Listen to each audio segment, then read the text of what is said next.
칠흑 같은 어둠이 울산의 부촌을 삼킨 밤. 장대비가 세상을 집어삼킬 듯 쏟아지고 있었다. 번개가 하늘을 가를 때마다 거대한 한옥저택의 위압적인 모습이 드러났다 사라지기를 반복했다. 바로 그때 묵직한 철문이 열리며 한 여자가 비틀거리며 뛰쳐나왔다. 머리는 산발이었고 값비싼 유니폼은 흠뻑 젖어 있었다. 그녀의 얼굴은 공포와 절망으로 뒤범벅되어 있었다. 더는 못해 난 더 이상은 못한다고. 여자의 절규는 빗소리에 처참하게 묻혔다. 그녀는 뒤도 돌아보지 않고 어둠 속으로 사라졌다. 최 씨 가문의 14번째 간병인 이지영 씨가 도망치는 순간이었다. 얼마 지나지 않아 검은색 세단 한 대가 소리 없이 저택 앞에 멈춰 섰다. 뒷좌석에서 내린 중년 남자는 대한민국 조선업계를 호령하는 재벌 최동국 회장이었다. 잘 다려진 양복 어깨 위로 빗방울이 떨어졌지만 그는 아랑곳하지 않았다. 그의 얼굴은 오랜 세월 파도에 깎인 절벽처럼 단단하고 무표정했다. 회장님 오셨습니까? 현관에서 그를 맞이한 것은 60대 후반의 집사 김순자 여사였다. 그녀의 주름진 얼굴에는 익숙한 근심이 서려 있었다. 최동국은 짧게 고개를 끄덕이며 물었다. 그의 목소리는 물기 하나 없이 건조했다. 그래서 갔나? 네. 짐은 내일 아침에 사람을 보내 가져가겠다고 했습니다. 알아서 하게. 짧은 대화가 오간 후 저택은 다시 영혼 없는 침묵에 잠겼다. 높은 천장, 차가운 대리석 바닥, 값비싼 예술품들.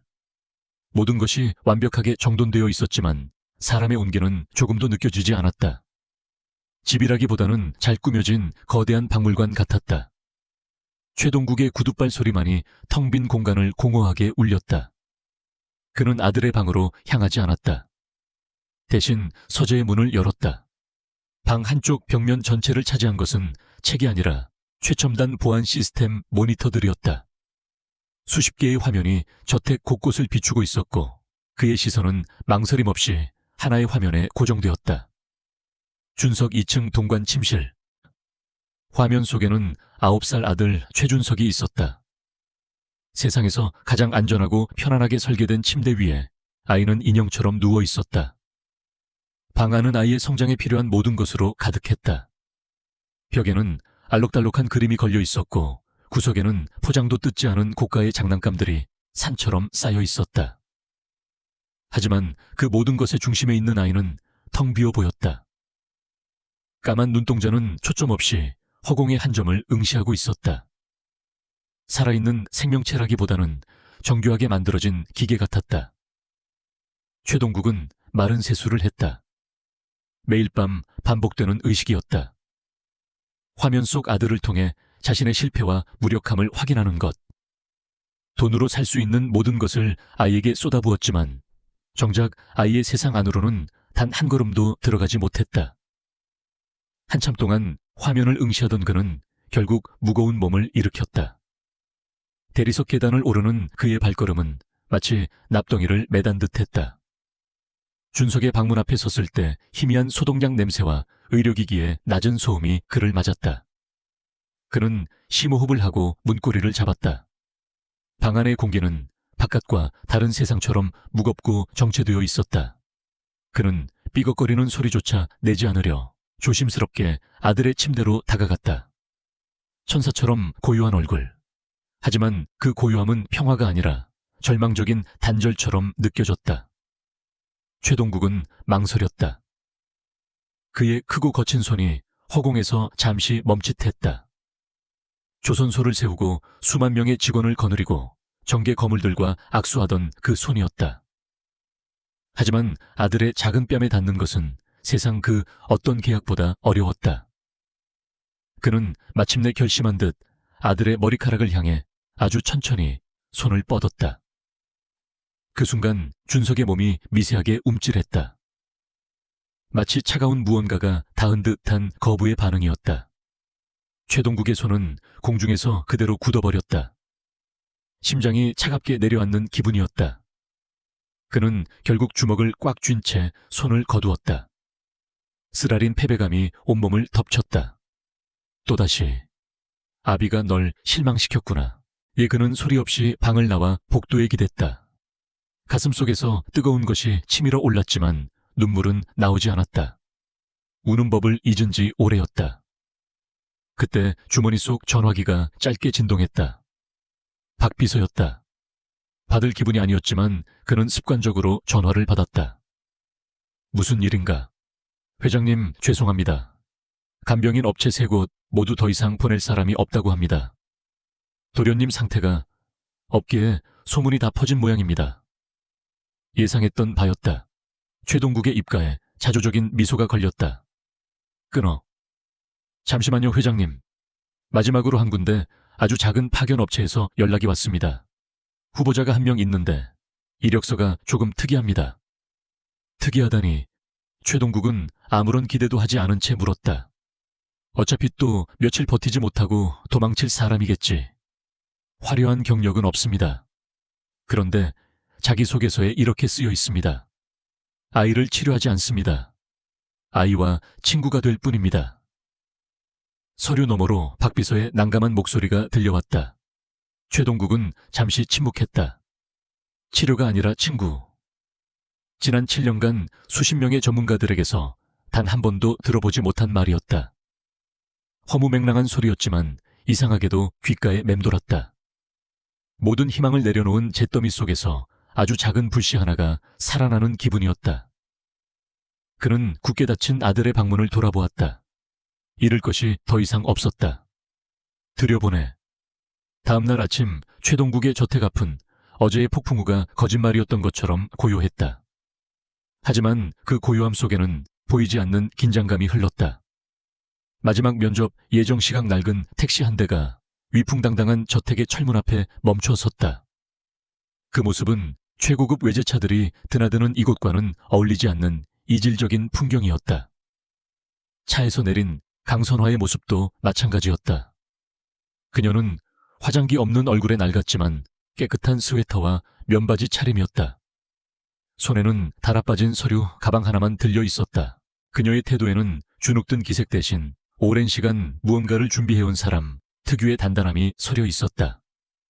김순자 여사가 문을 열었을 때 그녀는 선화의 소박한 행사에게 잠시 놀랐지만 이내 프로다운 미소로 그녀를 안으로 안내했다. 회장님께서 서재에서 기다리고 계십니다. 최동국은 거대한 원목 책상 뒤 제왕처럼 앉아 있었다. 그의 옆에는 최첨단 기능이 탑재된 휠체어에 앉은 준석이가 마치 값비싼 장식품처럼 놓여 있었다. 그는 서류에서 눈도 떼지 않은 채 차가운 목소리로 입을 열었다. 거기 앉지. 하지만 강선화는 그의 말을 듣지 않은 듯했다. 그녀는 최동국에게 짧게 목례만 했을 뿐 그의 존재를 완전히 무시했다.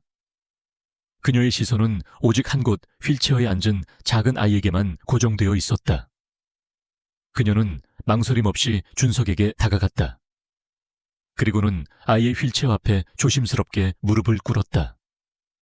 그녀의 몸이 낮아지자 위압적이던 서재의 권위가 순간적으로 무너져 내렸다. 그녀는 아이와 눈높이를 맞추고 아주 부드러운 목소리로 속삭였다. 안녕 준석아, 나는 선화라고 해. 그 순간 기적 같은 일이 일어났다. 지난 몇 달간 그 어떤 자극에도 미동조차 않던 준석의 눈꺼풀이 아주 희미하게 파르르 떨렸다. 마치 깊은 잠에서 깨어나려는 나비의 날갯짓 같았다. 최동국의 숨이 멎었다. 그는 자신도 모르게 들고 있던 만년필을 떨어뜨릴 뻔했다. 선화는 아이의 작은 반응을 놓치지 않고 따뜻하게 미소 지었다. 만나서 반가워. 그제야 최동국은 정신을 차렸다. 그는 헛기침을 하며 권위를 되찾으려 애썼다. 강선화 씨 면접은 나와 하는 겁니다. 선화는 그제야 자리에서 일어나 최동국을 마주 보았다. 그녀의 눈빛은 흔들림이 없었다. 죄송합니다, 회장님. 하지만 제가 돌봐야 할 분은 회장님이 아니라 준석이니까요. 그 당돌함에 최동국은 순간 할 말을 잃었다. 그는 이력서를 집어들었다. 이력서가 아주 간단하군요. 특별한 자격증도 대단한 경력도 없고. 네, 저는 기술로 아이를 대하지 않습니다. 마음으로 대할 뿐입니다. 제 동생도 특별한 아이였습니다. 그 아이를 통해 배웠습니다. 가장 중요한 것은 아이의 시간을 존중해주는 것이라는 걸요. 그녀의 솔직한 대답은 최동국이 지금껏 만나온 전문가들의 현란한 의학 용어보다 더 깊게 그의 마음을 파고들었다. 회의감과 호기심이 그의 내면에서 충돌했다. 이 여자는 사기꾼이거나 혹은 진짜 백이거나. 바로 그때 서재문이 거칠게 열렸다. 오빠, 아직도 이러고 있었어. 화려한 실크 블라우스를 입은 최동국의 여동생 최서연이었다. 그녀는 머리부터 발끝까지 명품으로 치장한 채 차가운 아우라를 풍기며 안으로 들어섰다. 그녀는 선화의 존재를 마치 길가의 돌멩이처럼 무시하고는 경멸이 섞인 목소리로 쏘아붙였다. 또 이런 사람한테 돈 낭비할 셈이야. 이력서나 제대로 확인했어. 그녀는 선화를 위아래로 훑어보며 비웃었다. 행색만 봐도 어디서 굴러먹던 사람인지 알겠네. 최동국의 얼굴이 굳어졌다. 서연아, 그만해. 하지만 최서연은 멈추지 않았다. 그녀는 휠체어에 앉은 준석을 향해 턱짓하며 한층 더 잔인한 말을 내뱉었다. 준석이는 우리 가문의 흠집이야. 저런다고 달라질 것 같아. 어차피 희망도 없는 애한테 언제까지 매달릴 거야. 당장 능력 있는 사람 구해서 전문 요양시설로 보내버려. 닥치지 못해. 최동국이 자리에서 벌떡 일어섰다. 그의 분노의 방 안의 공기가 얼어붙었다. 하지만 그 모든 소란의 중심에서 강선화는 놀랍도록 평온했다. 그녀는 최서연의 모욕적인 말을 듣고도 표정 하나 바꾸지 않고 그저 굳건히 서 있었다. 그 침착함이 오히려 최서연을 더욱 화나게 만들었다. 최서연의 비난은 역효과를 낳았다. 동생의 잔인함은 최동국이 결정을 내리도록 등을 떠밀었다. 그는 더 이상 준석을 문제로 취급하는 세상의 시선에 아들을 방치할 수 없었다. 그는 최서연을 노려보며 강선화를 향해 말했다. 내일부터 출근하도록 해요. 그 말은 동생을 향한 명백한 선전포고였다. 최서연의 얼굴이 분노로 일그러졌다. 그녀는 무언가 더 말하려 했지만 외부인 앞에서 더 이상 추태를 보일 수는 없었다. 그녀는 두고 봐 오빠, 후회하게 될 테니 라는 말을 남기고 획 돌아서서 나가버렸다. 면접은 그렇게 끝났다. 그럼 내일 아침에 뵙겠습니다. 선화는 다시 한번 짧게 고개를 숙이고 서재를 나섰다. 저택을 걸어 나오며 그녀는 현관 앞에 주차된 최동국의 검은색 리무진을 보았다. 차문에는 최씨 가문이 운영하는 대성조선의 로고가 선명하게 새겨져 있었다. 거친 파도를 헤쳐나가는 거대한 배의 형상이었다. 그 로고를 보는 강선화의 눈빛이 복잡하게 흔들렸다. 방금 전까지의 단단함은 온데간데 없고 깊은 슬픔과 아픔, 그리고 칼날 같은 결심이 뒤섞인 표정이 그녀의 얼굴을 스쳐 지나갔다. 그녀의 주먹이 자신도 모르게 꽉 쥐어졌다. 그녀가 이곳에 온 진짜 이유가 그 눈빛 속에 담겨 있었다. 강선화의 첫 출근 날 그녀는 의료 장비나 치료 도구가 아닌 손때 묻은 낡은 오동나무 상자 하나만을 들고 나타났다. 저택의 살림을 총괄하는 김순자 여사는 의아한 눈빛으로 그녀를 맞았지만 선화는 아랑곳하지 않고 곧장 준석의 방으로 향했다. 준석의 방은 여전히 모든 것이 완벽하게 갖춰져 있었지만 그만큼 더 텅 비어 보였다. 선화는 방 한구석에 쌓인 포장조차 뜯지 않은 최첨단 장난감들에는 눈길도 주지 않았다. 그녀는 창가로 다가가 두꺼운 암막 커튼을 활짝 열었다. 눈부신 아침 햇살이 쏟아져 들어오며 방 안의 먼지들을 춤추게 했다. 준서가 좋은 아침이야. 햇살이 참 따뜻하다 그렇지. 그녀는 휠체어에 앉아 허공을 응시하는 아이. 옆에 가만히 앉았다. 그리고 가져온 오동나무 상자를 조심스럽게 열었다. 그 안에서 나온 것은 칠이 벗겨진 작은 목재 오르골이었다. 그녀가 태엽을 감자 조금은 투박하지만 맑고 서정적인 멜로디가 방 안을 채우기 시작했다. 아주 오래된 한국의 자장가 가락이었다. 우리 동생 지훈이가 제일 좋아하던 노래야. 선화는 준석에게 말을 거는 것이 아니라 마치 오랜 친구에게 속삭이듯 자신의 이야기를 꺼냈다. 지훈이도 너처럼 말을 많이 하지는 않았어. 하지만 이 노래를 들을 때면 항상 웃었지. 눈으로 웃는 아이였어. 그녀는 아무것도 강요하지 않았다. 그저 오르골 소리가 잦아들면 다시 태엽을 감아주며 조용히 아이의 곁을 지킬 뿐이었다. 한편 서재에 있는 최동국은 모니터를 통해 이 모든 광경을 지켜보고 있었다. 그는 혼란스러웠다. 이전의 간병인들은 첫날부터 아이의 상태를 체크하고 정해진 스케줄에 따라 재활 프로그램을 진행하려 애썼다.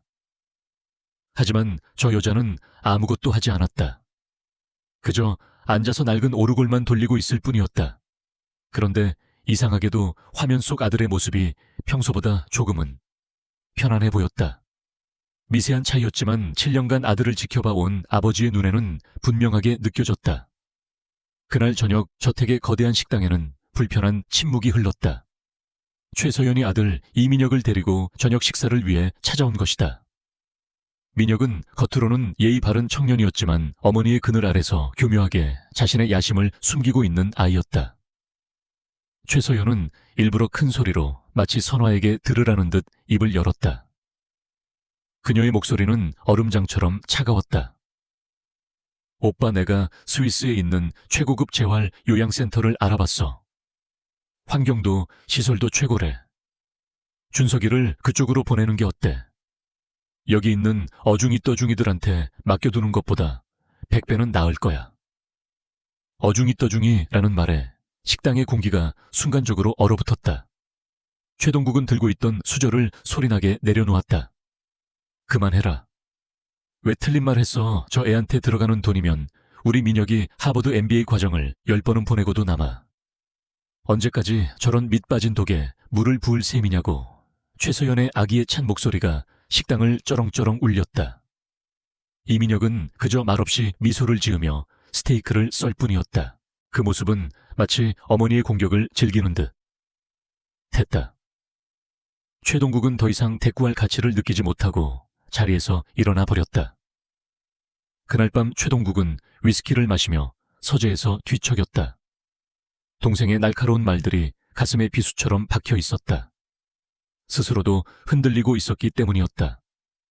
이게 다 부질없는 희망은 아닐까. 그는 지친 몸을 이끌고 자신의 침실로 향했다. 복도를 지날 때 그는 무심코 준석의 방문 앞을 지나치게 되었다. 평소라면 아이의 괴로운 울음소리나 혹은 아무 소리도 들리지 않는 절망적인 고요함이 새어나왔을 그 방에서 오늘따라 다른 소리가 들려왔다. 아주 희미하게 낮에 들었던 그 낡은 오르골 멜로디였다. 최동국의 발걸음이 저절로 멈췄다. 울음소리가 아니었다. 몇 달 만에 처음 있는 일이었다. 그는 홀린 듯이 방문으로 다가갔다. 차가운 문고리 위로 손을 가져갔지만 차마 돌리지는 못했다. 문 너머에서 펼쳐질 광경을 마주할 용기가 없었다. 만약 그 평화가 자신의 등장으로 깨져버린다면 그는 결국 문고리에서 손을 떼고 말았다. 하지만 그의 등 뒤로 밤새도록 흘러나온 그 작은 멜로디는 오랫동안 얼어붙어 있던 그의 마음에 아주 작은 균열을 내고 있었다. 최 씨 가문의 저택에 있는 정원은 국내 최고의 조경사가 설계한 걸작이었다. 사계절 내내 완벽한 모습을 유지하도록 계산된 나무와 꽃들, 인공폭포에서 흐르는 물소리까지 모든 것이 그림처럼 아름다웠다. 하지만 그곳에는 아이의 웃음소리가 없었기에 정원은 생명력 없는 박제된 풍경화일 뿐이었다. 그날 오후 강선화는 그 완벽한 풍경에 작은 균열을 냈다. 그녀는 준석의 휠체어를 가장 햇볕이 잘 드는 잔디밭으로 밀고 갔다. 그리고는 아이의 발을 감싸고 있던 답답한 양말을 조심스럽게 벗겼다. 준석아, 이게 잔디라는 거야. 땅이 숨쉬는 소리가 들릴지도 몰라. 선화는 아이의 작고 하얀 발을 부드럽게 들어올려 푸른 잔디 위에 살포시 내려놓았다. 태어나서 처음으로 흙의 감촉을 느낀 순간 준석의 온몸이 놀란 듯 경직되며 움찔했다. 하지만 울음은 터지지 않았다. 아이의 눈동자가 흔들리며 생전 처음 느껴보는 간지럽고 서늘한 감각을 온몸으로 받아들이고 있었다. 한편 최동국은 대성조선의 중역 회의실에 앉아 있었다. 수조 원이 걸린 중요한 계약 협상을 앞두고 최종 전략을 짜는 자리였다. 그의 날카로운 지시 한마디에 임원들의 얼굴에는 긴장감이 흘렀다. 그는 언제나처럼 냉철한 지휘관이었다. 이번 계약의 핵심은 그의 말이 채 끝나기도 전에 그의 눈은 책상 위에 놓인 태블릿 화면에 무심코 닿았다. 보안 카메라 앱이 띄워져 있었다. 화면 속 그의 아들이 맨발로 잔디를 밟고 있었다. 그리고 그 옆에는 강선화가 햇살처럼 웃고 있었다. 순간 회의실의 모든 소음이 최동국에게서 멀어져 갔다. 그의 세상은 오직 그 작은 화면 속 풍경으로 가득 찼다. 그는 자리에서 벌떡 일어섰다. 회장님, 박 비서가 놀라 그를 불렀다. 회의는 여기서 중단하지. 나머진 박 비서가 알아서 진행해. 네, 하지만 회장님 곧 중국 측과 화상 회의가. 취소해. 단호한 한마디를 남기고 그는 회의실을 빠져나왔다. 평생 단 한 번도 개인적인 이유로 일을 내팽개친 적 없던 그였다. 대성조선 창립 이래 처음 있는 일이었다. 저택에 도착한 그는 숨을 죽인 채 정원이 내다보이는 서재 창가에 섰다. 선화는 이제 자신의 손으로 아이의 작은 손을 주무르고 있었다. 여기를 이렇게 눌러주면 마음이 편안해진대. 접촉은 세상의 첫 번째 언어거든, 준서가. 말보다 더 많은 걸 이야기해주지. 최동국은 자신도 모르게 그녀의 곁으로 다가갔다. 그의 커다란 그림자가 두 사람 위로 드리워졌다. 선화가 고개를 들었다. 제가 해봐도 되겠소. 최동국의 목소리는 어색하게 갈라져 나왔다. 선화는 부드럽게 미소 지으며 자리를 비켜주었다. 거대한 선박을 설계하고 수천억의 계약서에 사인하던 그의 손은 아들의 작은 손 앞에서 한없이 서툴고 조심스러웠다. 선화가 가르쳐준 대로 그는 천천히 아이의 손바닥을 문지르기 시작했다. 그때였다. 아들의 차가운 손에서부터 아주 희미하지만 분명한 온기가 그의 손끝으로 전해져 왔다. 최동국의 심장이 세차게 뛰었다. 바로 그 평화로운 순간을 산산조각 낸 것은 얼음처럼 날카로운 목소리였다. 꼴들 좋네. 아주 살림을 차렸구나. 최서연이었다. 그녀는 팔짱을 낀 채 이 모든 광경을 지켜보고 있었다. 그녀의 눈에는 질투와 경멸이 뒤섞인 불길이 타오르고 있었다. 오빠를 홀려서 아주 이 집 주인이 될 셈인가 본데 천박한 수작 부리지 마. 그녀는 선화가 준석에게 먹이려던 이유식 그릇을 날카롭게 낚아챘다. 미지근하게 식어있던 흰죽이었다. 이런 음식물 쓰레기 같은 걸 내 조카한테 먹이겠다고. 사모님, 그건 영양사 선생님과 상의해서 만든 겁니다. 어디서 말대꾸야. 최서연의 손에 들려있던 하얀 그릇이 기울어졌다. 그리고 그 안에 담겨있던 미지근한 죽이 그대로 강선화의 어깨와 가슴팍으로 쏟아졌다. 하얀 유니폼 위로 끔찍한 얼룩이 번져나갔다. 아, 선화는 짧은 비명을 지르며 굳어버렸다. 그 순간 휠체어에 앉아있던 준석이의 입에서 흡 하는 겁에 질린 숨소리가 터져 나왔다. 아이의 온몸이 공포로 뻣뻣하게 굳어 있었다. 최서연은 만족스러운 듯 잔인하게 미소 지었다. 이 집의 서열을 똑똑히 가르쳐준 기분이었다. 하지만 그녀의 승리감은 오래가지 못했다. 그만둬. 지하실에서부터 울려 퍼지는 듯한 분노로 가득 찬 낮은 으르렁거림이 들려왔다. 최동국이었다. 그는 천천히 자리에서 일어섰다. 그의 두 눈은 이제껏 누구도 본 적 없는 서늘한 분노로 이글거리고 있었다. 그는 한 걸음 한 걸음 최서연에게 다가갔다. 그 위압감에 최서연의 얼굴에서 미소가 사라졌다. 최동국은 더 이상 소리치지 않았다. 대신 온몸에 분노를 실어 얼음보다 차가운 목소리로 내뱉었다.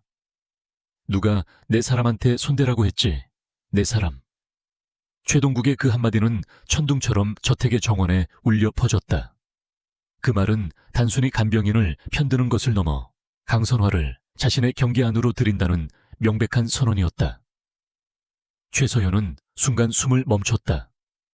오빠의 눈에서 자신을 향한 경고와 노골적인 적의를 읽었기 때문이었다.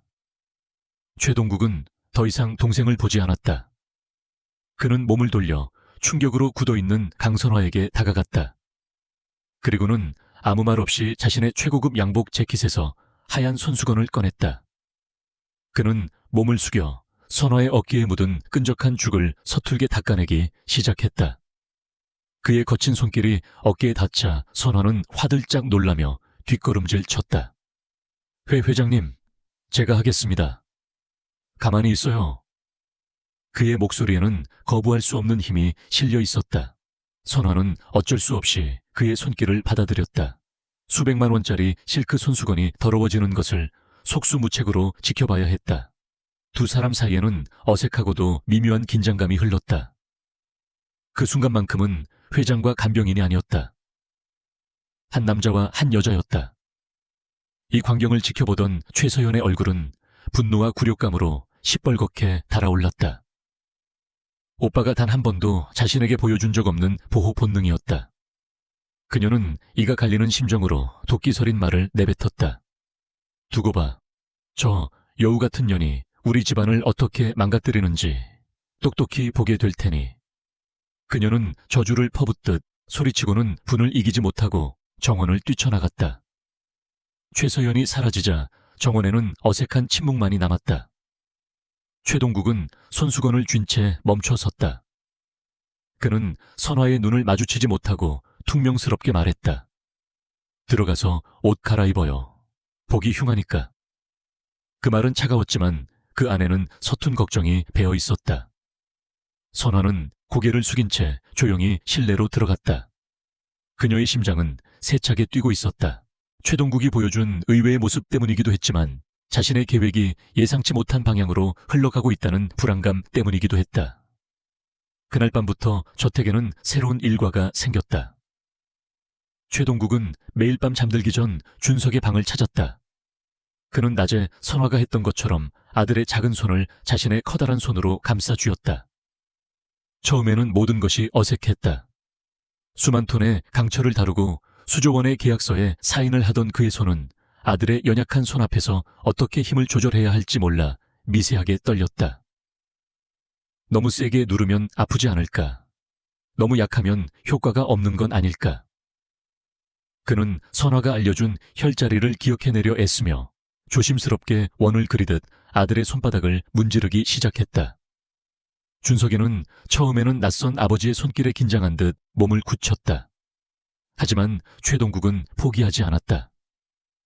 하루 이틀 시간이 흐르면서 그의 손길은 점점 부드러워지고 능숙해졌다. 그리고 준석이의 작은 몸도 서서히 그 온기에 익숙해져 갔다. 아이는 더 이상 아버지가 손을 잡을 때마다 놀라지 않았다. 오히려 긴장으로 굳어있던 어깨와 팔의 힘이 조금씩 풀리는 듯했다. 강선화는 그 모든 변화를 문틈으로 조용히 지켜보았다. 부지의 모습을 볼 때마다 그녀의 마음속에서는 따뜻한 감동과 함께 날카로운 죄책감이 동시에 피어올랐다. 그녀는 방으로 돌아와 낡은 사진 한 장을 꺼내들었다. 대성조선의 작업복을 입고 환하게 웃고 있는 젊은 시절 아버지의 사진이었다. 아빠, 미안해요. 자꾸만 마음이 약해져요. 며칠 후 최동국은 잠이 오지 않아 서재에서 뒤척였다. 그는 문득 강선화라는 여자가 궁금해졌다. 그는 책상 서랍에서 그녀의 인사기록 카드를 다시 꺼내들었다. 이력서 자기소개서, 그리고 맨 뒤에 첨부된 가족관계 증명서. 증명사진 속 선화의 아버지는 낯이 익었다. 어디서 봤더라. 기억의 파편들이 머릿속을 스쳐 지나갔지만 명확하게 떠오르지 않았다. 그저 조선소의 소음과 땀 냄새가 희미하게 느껴질 뿐이었다. 그는 이유 모를 찜찜함에 미간을 찌푸리며 서류를 덮었다. 그날 밤도 최동국은 어김없이 아들의 방을 찾았다. 이제 마사지는 그에게 가장 중요한 의식이 되어 있었다. 그는 아들의 손을 잡고 처음으로 나지막이 말을 걸었다. 준서가, 내 엄마도 손이 이렇게 작았단다. 아내의 기억이 떠오르자 그의 목소리가 먹먹하게 젖어들었다. 그는 그저 자신의 이야기를 할 뿐 아들이 듣고 있을 거라는 기대는 하지 않았다. 그가 무의식적으로 준석의 손바닥 중심을 부드럽게 눌렀을 때였다. 아주 작고 희미한 소리. 하지만 그것은 기계음도 고통의 신음도 아니었다. 분명한 사람의 목소리였다. 최동국의 손이 허공에서 그대로 멈췄다. 그의 심장도 함께 멈추는 듯 했다. 그는 숨을 죽인 채 천천히 고개를 들어 아들을 바라보았다. 준석의 까만 눈동자가 그를 향해 있었다. 초점 없이 허공을 헤매던 그 눈이 지금 이 순간만큼은 분명히 아버지를 담고 있었다. 방 안의 모든 소리가 사라지고 오직 부자의 시선만이 고요하게 얽혔다. 7년 만에 처음으로 마주한 진정한 교감의 순간이었다. 그날 이후 최동국의 저택에는 아주 작은, 그러나 기적과도 같은 변화의 바람이 불기 시작했다. 준석이는 여전히 말을 하거나 몸을 움직이지는 못했지만 아이의 눈동자는 희미하게나마 생기가 돌았다. 선화는 아이의 작은 변화를 놓치지 않고 새로운 시도를 했다. 그녀는 낡은 천조각들을 꿰매 직접 만든 못생긴 토끼 손인형을 가져왔다. 안녕 준석아, 내 이름은 토토야. 넌 이름이 뭐니? 선화는 일부러 우스꽝스러운 목소리를 내며 손인형을 움직였다. 그녀는 토토를 준석의 코앞까지 가져갔다가 갑자기 뒤로 넘어지는 신용을 하며 바닥에 벌러덩 드러누웠다. 아이쿠, 내가 넘어져 버렸네. 애구구 창피해라. 그녀는 마치 혼자서 1인극을 하는 배우처럼 열연을 펼쳤다. 최동국은 서재 모니터를 통해 그 모습을 보며 혀를 찼다. 애들 장난 같은 짓을 하고 있군. 하지만 그는 시선을 뗄 수가 없었다. 선화는 포기하지 않고 다시 인형을 일으켜 세웠다. 그리고 이번에는 인형의 긴 귀로 준석의 뺨을 부드럽게 간지렸다. 간질간질 우리 준석이 웃음이 나올까 안 나올까. 바로 그 순간이었다. 준석의 입에서 바람 새는 것처럼 작고 억눌린 소리가 터져 나왔다. 그것은 웃음이라고 하기에는 너무나 미약하고 거친 소리였지만 분명한 웃음의 씨앗이었다. 선화의 움직임이 멈췄다. 그녀는 자신의 귀를 의심하며 준석의 얼굴을 들여다보았다. 아이의 입꼬리가 아주 미세하게, 정말 눈치채기 어려울 정도로 살짝 올라가 있었다. 선화의 눈에 뜨거운 눈물이 차올랐다. 그 시각 최동국은 대성조선 본사에서 해외 투자자들과의 중요한 화상회의를 진행하고 있었다. 그의 태블릿에는 회의 자료와 함께 작은 창으로 준석의 방을 비추는 CCTV 화면이 띄워져 있었다. 그래서 저희 대성조선의 차세대 LNG선은 그가 유창한 영어로 프레젠테이션을 이어가던 중 이어폰을 통해 그 작은 소리가 들려왔다. 최동국의 말이 순간 멎었다. 그의 표정이 굳어졌다. 회의 상대방이었던 외국인 투자자가 의아한 표정으로 물었다. 그는 다급하게 음소거 버튼을 눌렀다. 그리고는 떨리는 손으로 CCTV 화면의 볼륨을 최대로 키웠다. 다시 한번 토끼 인형이 준석의 뺨을 간지렸고 그 소리가 들려왔다. 틀림없었다. 아들의 웃음소리였다. 최동국은 더 이상 회의를 진행할 수 없었다. 그는 자리에서 벌떡 일어났다. 박비서 대기시켜 당장 수백억 원이 오가는 회의를 내팽개치고 그는 미친 사람처럼 회사 복도를 질주했다. 엘리베이터를 기다릴 시간조차 아까워 비상계단을 2칸씩 성큼성큼 뛰어 내려갔다. 저택에 도착했을 때 그는 숨을 헐떡이며 준석의 방문을 벌컥 열었다. 방금 웃었소. 그의 다급한 물음에 선화는 눈물이 그렁그렁한 눈으로 고개를 끄덕였다. 한 번만 더 보여주쇼. 제발.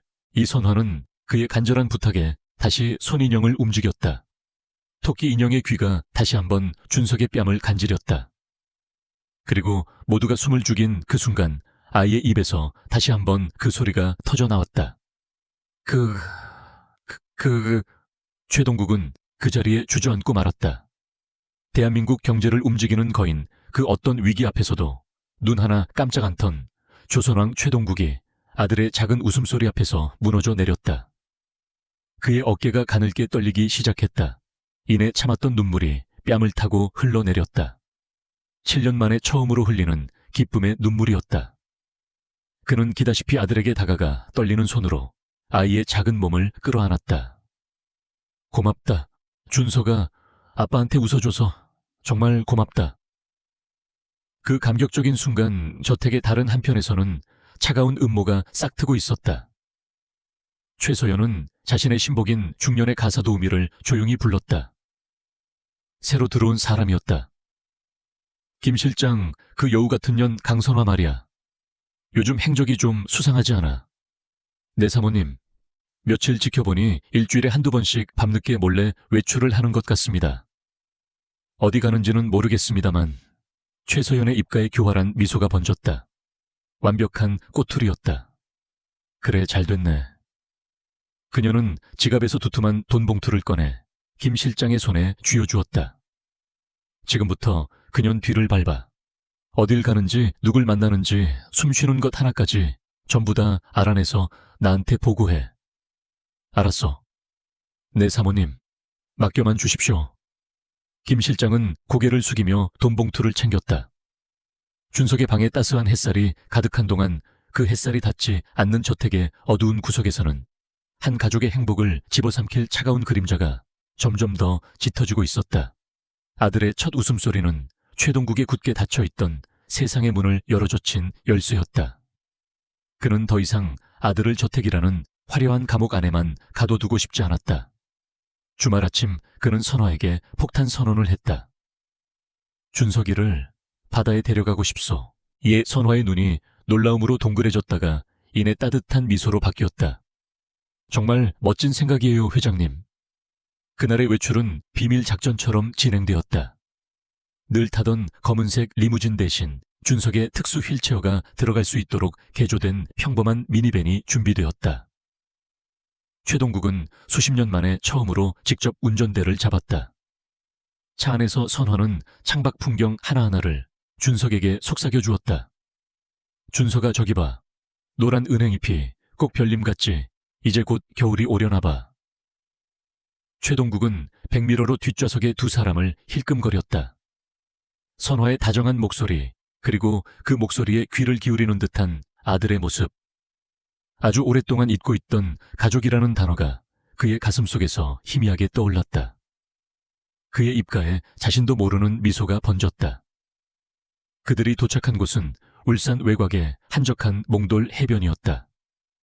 주말이었지만 인적이 드물어 파도 소리와 갈매기 소리만이 가득했다. 최동국은 휠체어를 조심스럽게 나무 데크 위로 밀었다. 준서가 바다다. 그의 목소리가 짭짤한 바닷바람에 실려 흩어졌다. 그는 멀리 보이는 수평선 끝 희미하게 보이는 대성조선 공단을 가리켰다. 아빠가 저기서 배를 만든단다. 세상에서 가장 크고 튼튼한 배를. 언젠가 네가 저 배를 타고 더 넓은 세상을 보길 바랐는데. 그의 목소리 끝이 쓰라리게 떨렸다. 선화는 그저 조용히 그들의 곁을 지켰다. 그녀의 시선 역시 조선소를 향했다. 행복감과 동시에 심장을 찌르는 듯한 죄책감이 그녀를 덮쳤다. 최동국은 아들의 손 위로 자신의 손을 겹쳤다. 하지만 괜찮아. 네가 지금 아빠 옆에 이렇게 있는 것만으로도 아빠는 세상 모든 걸 가진 기분이니까. 준석의 작은 손가락이 파도 소리에 맞춰 미세하게 움찔거렸다. 마치 바다의 리듬에 화답하는 듯했다. 세 사람은 한참 동안 아무 말 없이 함께 부서지는 파도를 바라보았다. 완벽한 평화의 순간이었다. 그 평화를 깨뜨린 것은 그들 뒤로 다가오는 또각거리는 구두 소리였다. 모래사장에 어울리지 않는 소리였다. 꼴보기 좋은 가족 나들이 납셨네. 최서연이었다. 그녀는 어떻게 알았는지 이곳까지 쫓아온 것이다. 그녀의 손에는 휴대폰이 들려 있었고 그 표정은 막 사냥감을 발견한 포식자처럼 차갑고 잔인했다. 오빠는 잠시 자리를 비켜주지 그래. 이 여자랑 할 얘기가 좀 있어서. 최동국이 미간을 찌푸리며 그녀를 막아서려 했지만 선화가 먼저 입을 열었다. 괜찮습니다, 회장님. 따뜻한 커피라도 좀 사다 주시겠어요?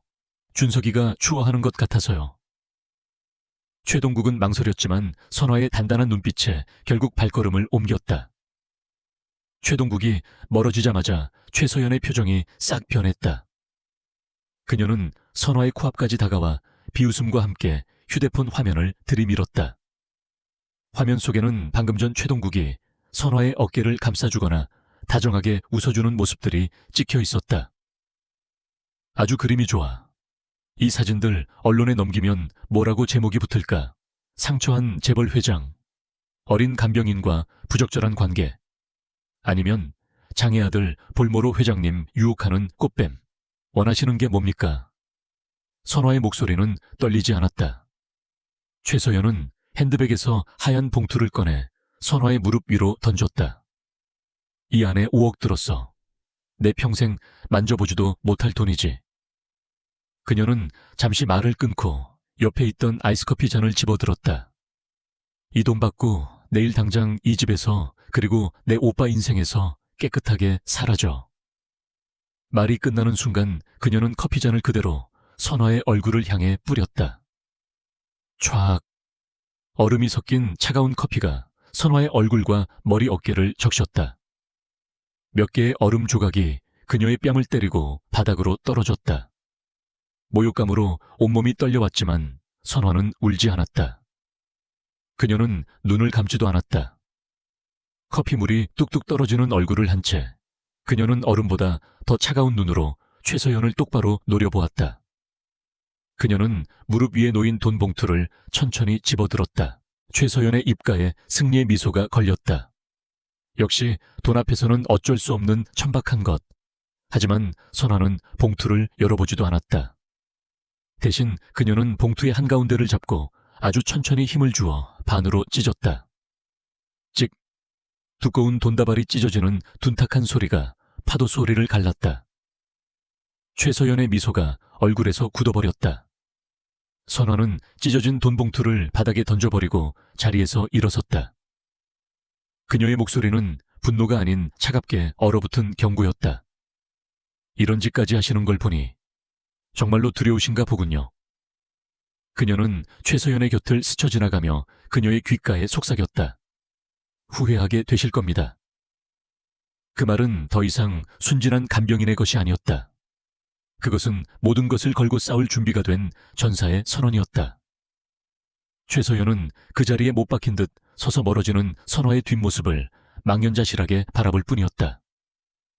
마침 커피를 사들고 돌아오던 최동국은 바닥에 흩어진 찢어진 돈 조각들과 두 여자 사이에 얼어붙은 공기를 보며 무슨 일이 일어났음을 직감했다. 바닷가에서의 싸늘한 대치 이후 저택에는 폭풍전야 같은 고요함이 흘렀다. 최서연은 더 이상 저택을 찾지 않았지만 그것은 포기가 아니라 더 깊은 음모를 꾸미기 위한 숨고르기일 뿐이었다. 선화 역시 겉으로는 아무 일 없다는 듯 평소처럼 준석을 돌봤다. 하지만 그녀의 마음은 복잡한 파도에 휩쓸리고 있었다.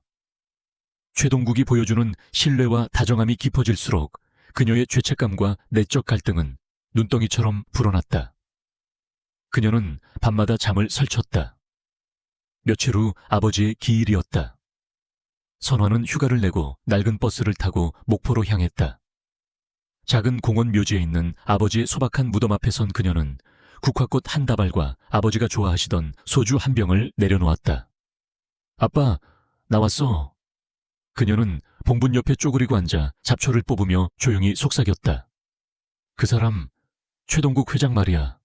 생각보다 나쁜 사람은 아닌 것 같아. 준석이한테 정말 좋은 아빠가 되어가고 있어. 그 모습을 볼 때마다 내 마음이 얼마나 흔들리는지 아빠는 모를 거야. 그녀의 눈에 눈물이 고였다. 나 제대로 하고 있는 거 맞지? 아빠의 억울함. 내가 꼭 풀어줄 수 있겠지. 그런데 점점 무서워져 아빠. 모든 걸 망쳐버릴까봐. 그녀가 홀로 괴로워하는 동안 서울에서는 최서연이 고용한 사설 탐정이 바쁘게 움직이고 있었다. 그녀는 단순한 미행으로는 선화의 약점을 잡을 수 없다고 판단 그녀의 과거를 샅샅이 파헤치기 시작했다.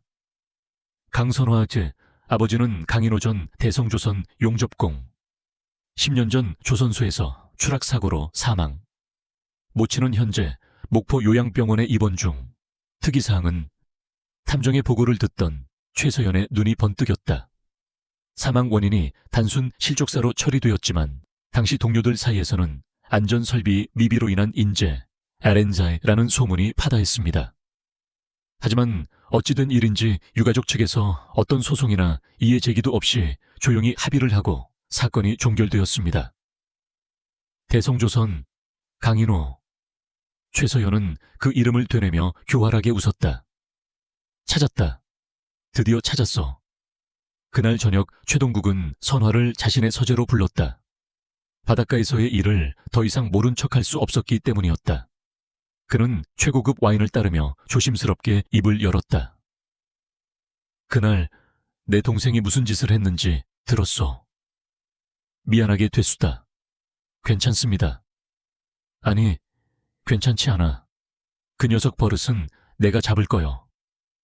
그는 잠시 망설이다가 한 걸음 더 다가갔다. 선화 씨만 괜찮다면 앞으로는 준석이 간병인으로서가 아니라 내 곁에서, 그것은 서툴지만 진심이 담긴 고백이었다. 그는 그녀와 함께하는 미래를 그리고 있었다. 하지만 선화는 그의 말을 들으며 심장이 철렁 내려앉는 기분이었다.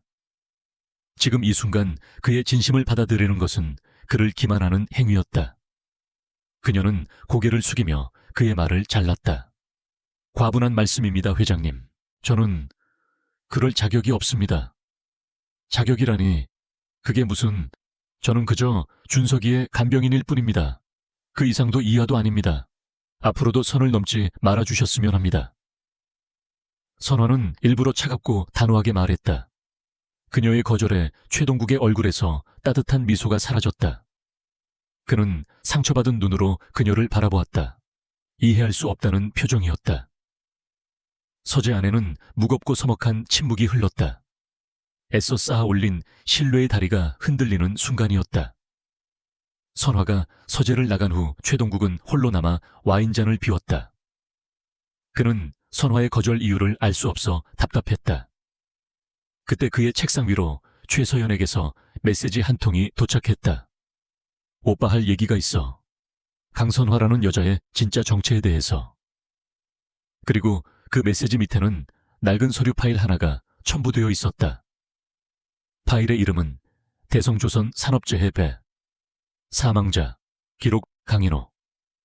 서류를 열어본 최동국의 눈이 충격으로 크게 흔들렸다. 그가 잊고 있던 과거의 기록.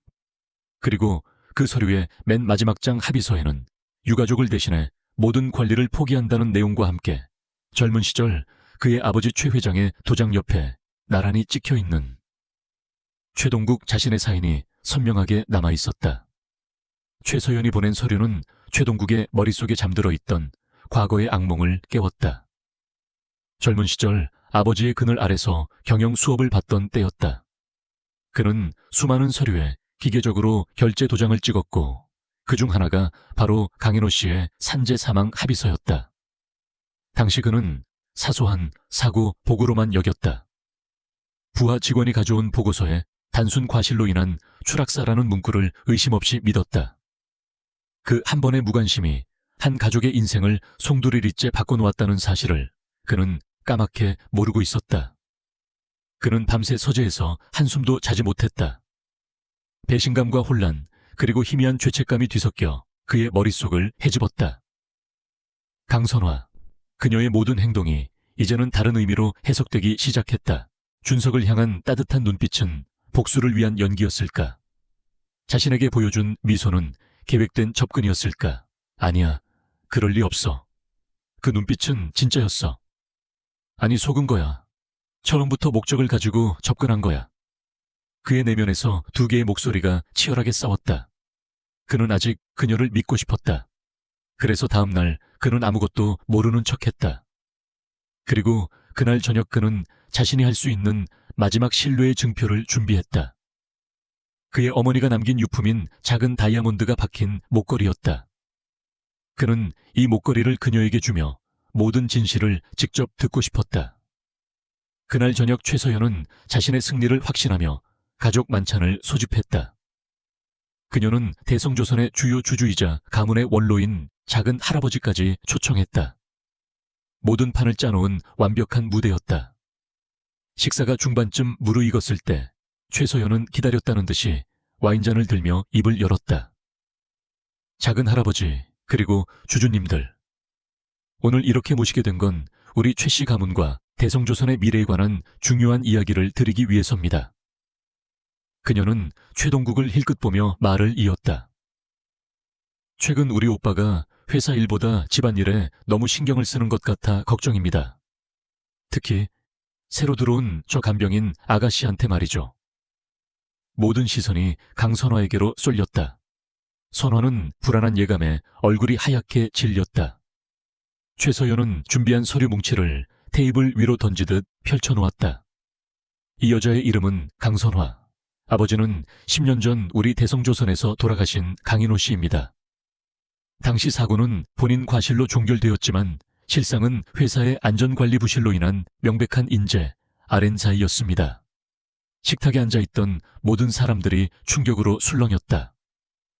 그리고 우리 오빠는 그 사실을 은폐하고 헐값의 합의를 종용했던 바로 그 책임자입니다. 최서연은 결정타를 날리듯 소리쳤다. 이 여자는 처음부터 복수를 목적으로 우리 집에 내 조카와 오빠에게 의도적으로 접근한 겁니다. 이런 위험한 여자를 어떻게 믿고 우리 집안에 들일 수 있겠습니까? 모든 것이 폭로되었다. 최동국은 주먹을 꽉 쥔 채 선화를 바라보았다. 그의 눈빛은 필사적으로 묻고 있었다. 아니라고 말해. 제발 이게 다 거짓말이라고 말해줘. 선화는 입술을 깨물었다. 그녀는 아무 말도 할 수 없었다. 침묵은 곧 시인이었다. 최동국의 눈에서 마지막 희망의 빛이 꺼져갔다. 그는 믿음이 무너지는 소리를 들었다. 아들의 웃음소리를 되찾아준 천사가 실은 가족을 파멸시키러 온 악마였다는 현실을 그는 받아들일 수 없었다. 사실인가? 그의 목소리는 갈라져 있었다.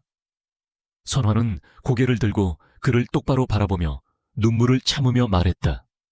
네, 하지만 준석이와 회장님을 향한 제 마음까지 거짓은 아니었습니다. 하지만 그 말은 더 이상 그의 귀에 들리지 않았다. 배신감에 사로잡힌 그는 이성을 잃었다. 그는 주머니 속에 있던 작은 벨벳 케이스를 꺼내 들었다. 그녀에게 주려던 마지막 희망이었다. 그는 그것을 경멸과 분노가 가득 담긴 눈으로 바라보다가 그대로 바닥에 내동댕이 쳤다. 탁 케이스가 바닥에 부딪히며 열리고 하얀 목걸이가 대리석 바닥 위로 힘없이 굴러갔다. 당장 내 집에서 꺼져. 최동국의 절규가 식당을 울렸다. 그의 고함 소리는 단순한 분노가 아니었다. 산산조각난 자신의 마음이 내지르는 비명이었다. 바로 그 순간 소란을 듣고 달려온 김순자 여사가 다급하게 외쳤다. 회장님, 도련님이, 준석 도련님이 이상해요. 모두의 시선이 식당 입구로 향했다. 그곳에는 휠체어에 앉은 준석이가 있었다. 아이는 이 모든 끔찍한 광경을 지켜보고 있었다. 아버지가 울부짖고 선화가 눈물을 흘리는 모습을 아이의 작은 몸이 사시나무처럼 떨리기 시작했다. 눈은 공포로 가득 차 초점을 잃었고 입에서는 거품이 흘러나왔다. 지금까지 한 번도 보지 못했던 가장 격렬하고 끔찍한 발작이었다. 준서가, 예선화가 비명을 지르며 아이에게 달려가려 했지만 최동국이 그녀의 앞을 막아섰다. 그의 눈에는 이글거리는 증오만이 남아있었다. 내 아들 몸에 손대지 마. 더러운 손으로. 그 잔인한 말이 선화의 심장에 비수처럼 박혔다. 강선화가 떠난 후 최동국의 저택은 다시 영혼이 빠져나간 거대한 무덤이 되었다. 그녀가 가져왔던 희미한 온기는 거짓말처럼 사라지고 원래의 냉기와 정막만이 그 자리를 채웠다. 가장 먼저 무너져 내린 것은 최준석이었다. 아이의 세상에서 유일한 빛이었던 선화가 사라지자 준석은 이전보다 더 깊은 어둠 속으로 가라앉았다. 아이는 음식을 거부했다. 애써 떠먹여주면 그대로 뱉어내거나 입을 굳게 다물고 저항했다. 밤에는 잠들지 못하고 온몸을 비틀며 날카로운 비명을 질러댔다. 그것은 고통의 소리라기보다는 세상과의 단절을 선언하는 처절한 절규에 가까웠다. 최동국은 미칠 지경이었다. 그는 선화가 하던 방식을 흉내내 보려 애썼다. 아들의 손을 잡고 마사지를 시도했지만 분노와 배신감으로 뻣뻣하게 굳은 그의 손길은 아이에게 온기를 전해주지 못했다. 오히려 준석은 경기를 일으키듯 몸을 떨며 그의 손길을 거부했다. 도대체 왜 이러는 거야? 결국 그는 참지 못하고 소리쳤다. 하지만 아이의 공허한 눈동자에서는 아무런 대답도 돌아오지 않았다. 대한민국 최고의 재벌 총수인 그는 제 아들 하나 제대로 돌보지 못하는 무력한 아비일 뿐이었다. 며칠이 지나고 최동국은 수척해진 얼굴로 서재에 홀로 앉아 위스키를 들이켰다. 독한 술기운만이 이 끔찍한 현실을 잠시 잊게 해주었다. 그때 김순자 여사가 조용히 쟁반을 들고 들어왔다. 회장님, 며칠째 아무것도 드시지 않았습니다. 속이라도 채우십시오. 나가봐. 하지만 김순자 여사는 물러서지 않았다. 그녀는 평생을 최씨 가문과 함께한 사람이었다. 그녀는 최동국을 아들처럼 때로는 안타까운 동생처럼 여겼다. 도련님이 그 아가씨를 많이 그리워합니다. 그 여자 얘긴 꺼내지도 마. 최동국의 목소리에 살기가 어렸다. 김순자 여사는 한숨을 내쉬며 떨리는 목소리로 말을 이었다. 마치 사모님 돌아가셨을 때와 똑같으십니다. 그 말에 최동국의 어깨가 움찔했다. 그때도 회장님께서는 모든 문을 걸어 잠그고 아무도 곁에 오지 못하게 하셨지요. 슬픔을 혼자 짊어지려는 것이 가장 큰 교만이라는 걸 모르시고 말입니다. 회장님은 외로운 분이십니다. 평생을 외롭게 살아오셨어요. 강선화 아가씨는 그 벽을 허물어준 첫 번째 사람이었습니다. 그녀는 쟁반을 내려놓고 간절하게 호소했다. 회장님, 마음속의 목소리를 들으십시오. 귀로 들리는 소문이나 눈앞의 서류 조각이 아니라 회장님께서 직접 보고 느끼신 그 진심을 믿으셔야 합니다. 김순자 여사가 나간 후 최동국은 한참 동안 움직이지 않았다. 그녀의 말이 그의 가슴을 후벼 팠다. 그는 비틀거리며 일어나 서재의 보안 시스템을 켰다. 그리고 지난 몇 주간의 CCTV 녹화 영상을 돌려보기 시작했다. 화면 속에는 그가 몰랐던 강선화의 모습이 담겨 있었다. 깊은 밤, 모두가 잠든 시간. 그녀는 잠든 준석의 침대 곁에 홀로 앉아 있었다. 그녀는 아무것도 하지 않았다. 그저 아이의 얼굴을 가만히 바라볼 뿐이었다. 그러다 자신도 모르게 눈물을 훔치기도 했고 아이의 작은 손을 제 두 손으로 감싸쥐고 한참 동안 기도하듯 고개를 숙이기도 했다. 그 모습은 복수를 꿈꾸는 사람의 것이 아니었다. 상처 입은 영혼이 또 다른 상처 입은 영혼을 진심으로 보듬어 안는 모습이었다.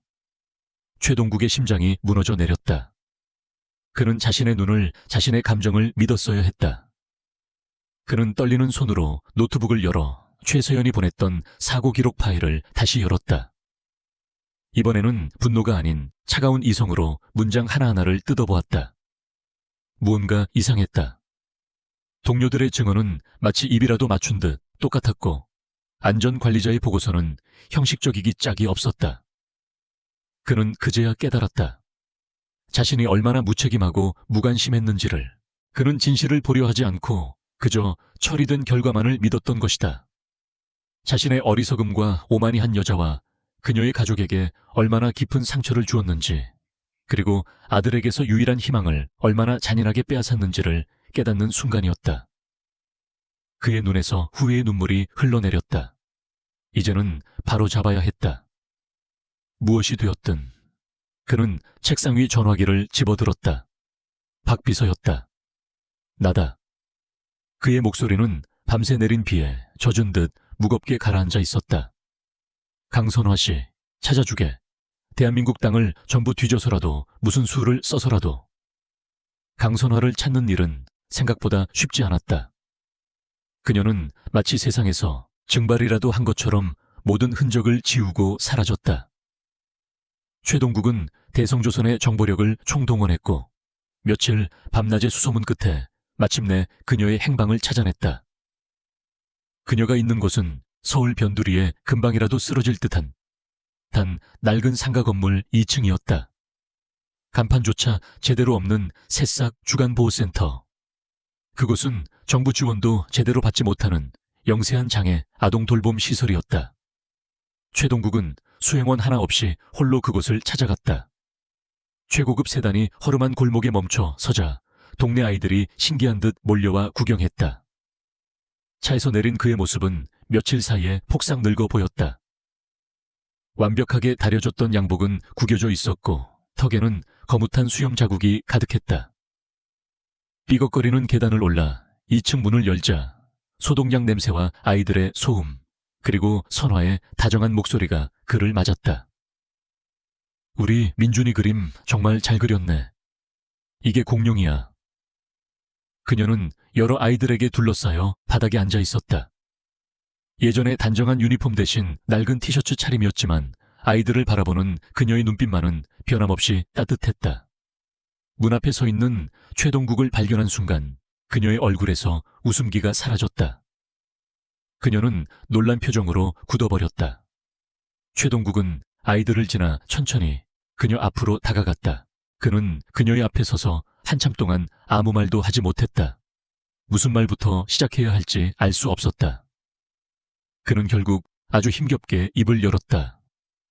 미안합니다. 그 한마디에는 수만 가지 감정이 담겨 있었다. 그녀를 내쫓은 것에 대한 미안함, 그녀의 진심을 의심한 것에 대한 미안함, 그리고 10년 전 그녀의 아버지를 외면했던 것에 대한 미안함까지. 그는 품속에서 낡은 서류 봉투 하나를 꺼냈다. 당신 아버님 사고 기록 다시 다 들여다봤소. 내 잘못이오. 내가 너무 무관심했고 무책임했소. 용서받지 못할 일이라는 거 알지만 그래도 사과하고 싶었소. 그의 진심 어린 사과에 선화의 눈시울이 붉어졌다. 그녀는 이 순간을 얼마나 기다려왔던가. 제 아버지는 회장님을 원망하지 않았을 겁니다. 그분은 그저 자신의 일을 사랑했던 정직한 기술자셨어요. 아니, 원망했어야지. 나 같은 놈은 평생 원망하고 저주했어야 마땅하오. 최동국의 목소리가 떨려왔다. 그는 고개를 숙였다. 대한민국 재계의 거인이 상처 입은 한 여자 앞에서 처음으로 머리를 조아린 순간이었다. 선화씨, 내 염치 없는 부탁인 거 아오. 하지만 돌아와 주시오. 준석이가 당신을 기다리오. 아니, 내가 당신을 기다립니다. 그는 더 이상 간병인으로서가 아닌 한 여자로서 그녀가 필요하다고 고백했다. 돌아와서 내 곁에 있어 주시오. 내 아들의 엄마가. 그리고 내 인생의 동반자가 되어 주시오. 선화는 흐르는 눈물을 주체할 수 없었다. 그녀는 혼란스러웠다. 복수를 위해 시작한 일이었다. 하지만 어느새 진심이 되어버린 이 감정을 어떻게 해야 할까? 그녀는 고개를 저었다. 저는 그럴 수 없습니다. 저는 회장님을 속였습니다. 제 시작은 순수하지 못했어요. 상관없어. 최동국이 그녀의 말을 가로막았다. 당신의 시작이 무엇이었든 당신이 준석이와 내게 보여준 마음이 진심이었다는 것만은 이제 믿소. 그걸로 됐소. 그는 그녀에게 한 걸음 더 다가섰다. 하지만 선화는 두려움에 한 걸음 뒤로 물러섰다. 바로 그때 최동국의 주머니에서 휴대폰 벨 소리가 울렸다. 그는 전화를 받지 않고 끊으려 했지만 화면에 뜬 준석이라는 이름에 자신도 모르게 영상통화 버튼을 눌렀다. 화면 속에 헬쑥해진 준석의 얼굴이 나타났다. 아이는 김순자 여사의 품에 안겨 초점 없는 눈으로 허공을 보고 있었다. 최동국은 자신도 모르게 휴대폰 화면을 선화에게로 돌렸다. 준석아, 선화 선생님이야. 보여? 그 순간 기적이 일어났다. 화면 속 선화의 얼굴을 본 준석의 텅 비어있던 눈동자에 아주 희미한 빛이 돌아왔다. 아이의 입술이 가늘게 떨리기 시작했다.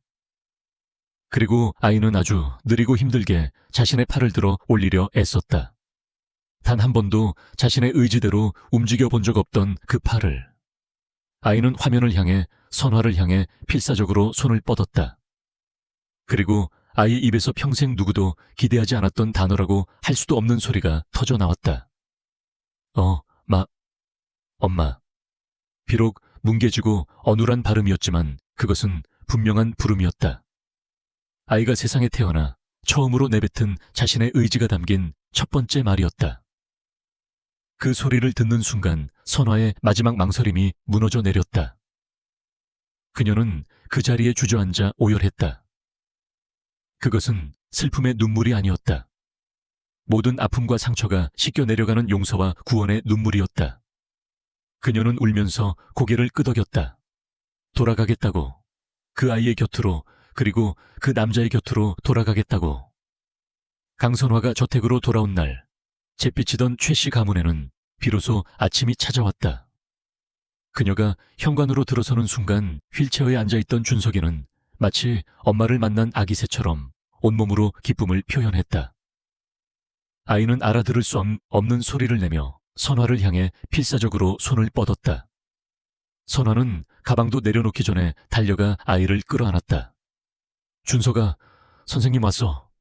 미안해. 너무 늦게 와서 정말 미안해. 두 사람이 재회하는 모습을 최동국은 조금 떨어진 곳에서 가슴 벅찬 눈으로 지켜보고 있었다. 그는 자신의 오만함이 하마터면 이 모든 것을 잃게 할 뻔했다는 사실을 다시 한번 깨달았다. 며칠 후 최동국은 대성조선 본사에서 긴급 기자회견을 열었다. 대한민국 언론 전체가 그의 입에 주목했다. 사람들은 그가 자신의 스캔들이나 회사의 경영권 문제에 대해 이야기할 것이라 예상했다. 하지만 그의 입에서 나온 말은 모두의 예상을 뒤엎었다.